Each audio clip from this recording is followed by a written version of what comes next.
Muy buenos días y feliz Navidad. Sí, ya lo dije, no lo voy a repetir. Todavía estamos en tiempo de Navidad. Incluso, pudiéramos decir, dependiendo de qué punto de vista lo veas, que hoy es el último día de Navidad. O mañana domingo, si estás considerando el primer domingo del día del tiempo ordinario, que es el bautismo del Señor. O estás considerando el primer domingo como el del tiempo ordinario como el último día de la Navidad. Literalmente en las rúbricas de la liturgia dice que a partir del lunes, después de la fiesta del bautismo, ya es tiempo ordinario. Entonces, si todavía no le dices a alguien feliz Navidad, hoy puedes hacerlo. Ya mañana será un poco dudoso y definitivamente el lunes ya estamos en tiempo ordinario. Pero bueno, eso es lo de menos. Lo importante es el Evangelio. Cuando leía el Evangelio en este día, en verdad que había algo nuevo. Dios siempre dice cosas nuevas. Y me sorprende cómo un mismo texto, las mismas palabras, en realidad son una fuente inagotable de sabiduría. Vamos a leer el Evangelio. Dice así: En aquel tiempo fue Jesús con sus discípulos a Judea y permaneció allí con ellos, bautizando.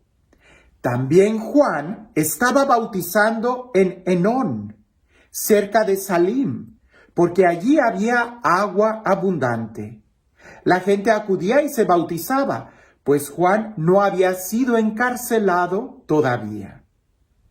Surgió entonces una disputa entre algunos de los discípulos de Juan y unos judíos acerca de la purificación.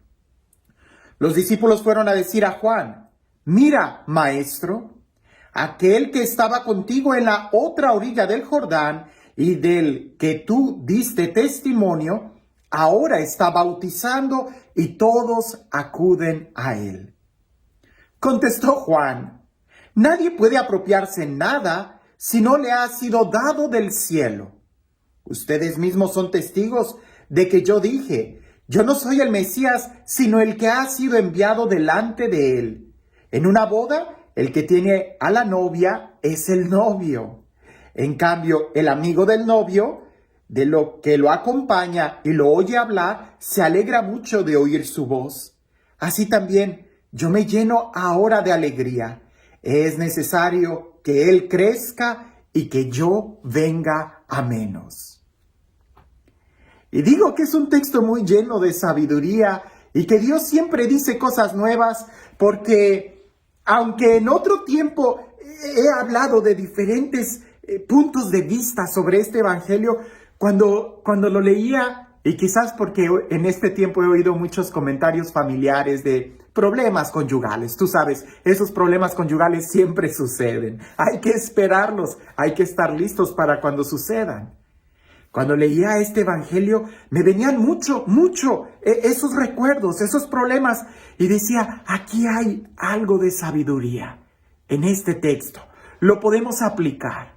Porque cuando tú no tienes bien claro cuál es tu propósito, cualquier cosa va a ser discusión. Cualquier cosa va a ser un problema.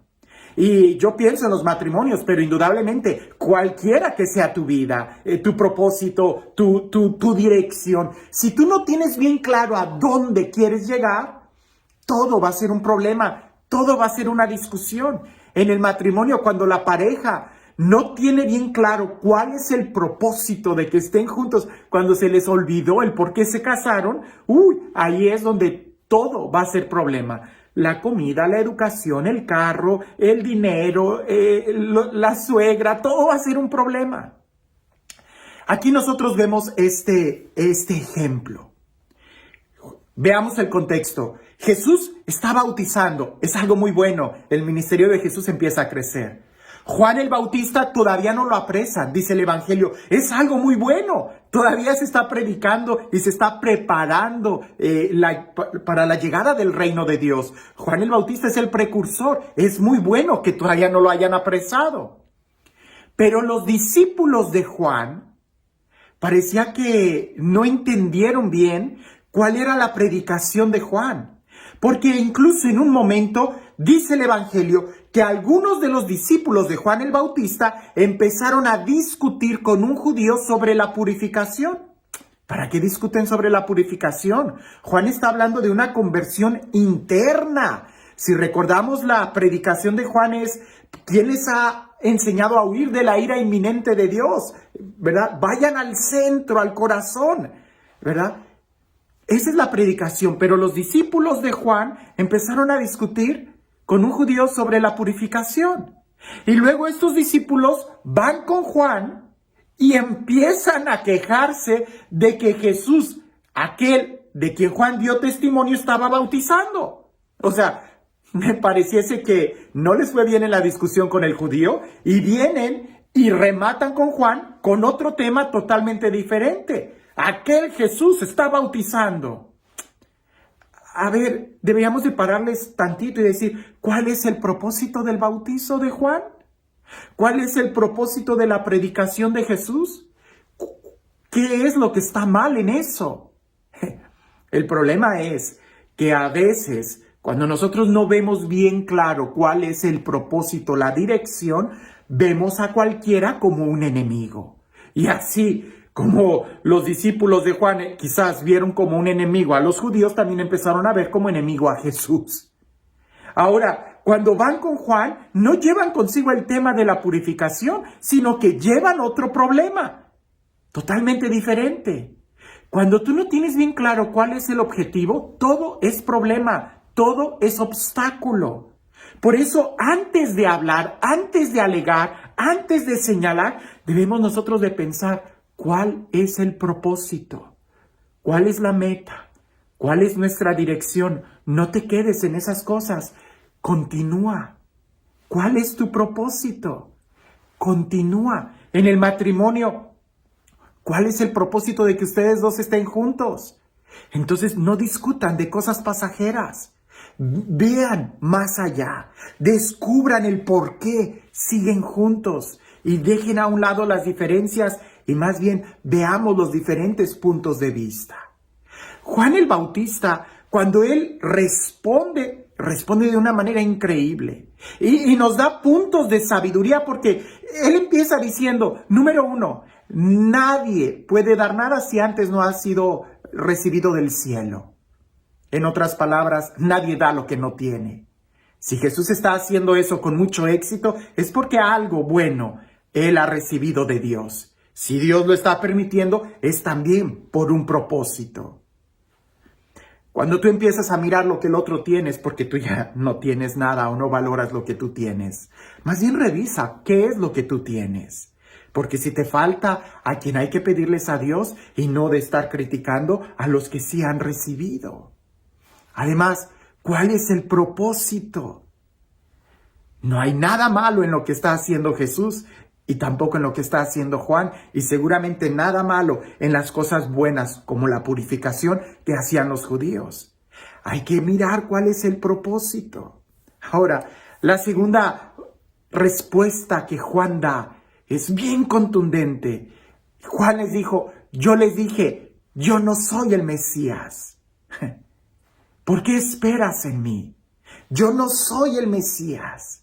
Y todavía señala a Jesús diciendo, ¿verdad? El novio es el que se lleva a la novia, no el amigo. El amigo se alegra al oír la voz del novio y termina diciendo, conviene que yo disminuya y que él crezca. ¿Qué significará esto para nuestra vida? Para tu vida. Hay que reconocer que, por ejemplo, en el ambiente de la evangelización, en el ambiente de la iglesia, yo no soy el Mesías, tampoco fulano de tal, tampoco el padrecito, ni siquiera el otro párroco, ni el obispo. El Mesías es Jesús y cada uno de nosotros tiene un rol diferente. ¿Quién es el novio? Jesús. Y la novia es todo el trabajo que hacemos, todo el pueblo. No me pertenecen, le pertenecen a Jesús. Y yo me alegro de que la obra de Dios continúe. En el matrimonio, ¿cuál es el propósito? ¿Para qué se reunieron? ¿Para qué están juntos? Y las diferencias y los roles diferentes que cada uno juega en el papel del matrimonio, tiene que quedar bien claro para que no estén discutiendo. Y viendo bien cuál es la dirección, conviene que yo disminuya y que él sea el que crezca. Que en el matrimonio no sea fulano de tal y sutana, no, sino ya no se pertenecen. Hay algo más grande entre ellos, por lo cual deberían de buscar. Ya el hombre soltero y la mujer soltera ya no existen. Tienen que disminuir para que crezca el matrimonio, la unión entre ellos y den abundantes frutos. En nuestra vida pastoral, mi trabajo conmigo es que yo disminuya y que sea Jesús el que lleve el centro de atención. Si no soy capaz de lograr eso, entonces no voy a llegar a ningún lado. Porque lo más importante de mi viaje es llegar a la meta. No es quedarme conmigo, no es el equipaje que llevo, ni tampoco las estaciones en las que estoy. Lo importante es llegar. Entonces conviene que yo deje todo eso, que yo me deje a mí mismo para que Él sea glorificado. Así que los discípulos de Juan el Bautista nos enseñan que cuando no tienes bien claro cuál es y el porqué de las cosas, cuál es la meta y el porqué de lo que estás haciendo, todo va a ser una discusión. Así que antes de pelear, antes de discutir, antes de llevar problemas, detente y di, pero ¿qué es lo que estoy buscando con todo esto? ¿A dónde estoy yendo? Y este Dios, el Dios del amor, el Dios que es nuestra meta y que es el que nos acompaña, el Dios que sale a nuestro encuentro y que nos llena de su amor, que sea Él quien el día de hoy te bendiga, en el nombre del Padre, del Hijo y del Espíritu Santo.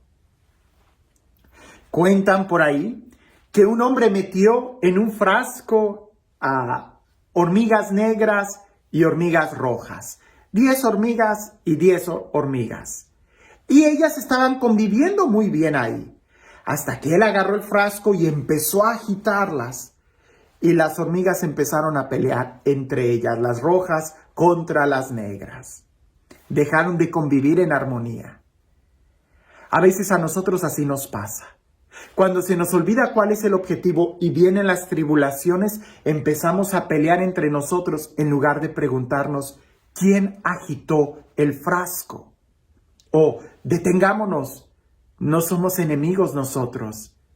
Cualquiera que sea el rol que tú estés teniendo, que es diferente al mío, vamos en la misma dirección. En el matrimonio, ¿quién agitó el frasco? No son ustedes enemigos. Y en tu propia vida, cuando veas esas dificultades, no te quedes a pelear, sino más bien mira más allá. Y no importaría tanto quién agitó el frasco si ya lo detuvo. Lo que importa es hacia dónde vamos. ¿Hacia dónde vas? Que tengas un excelente día.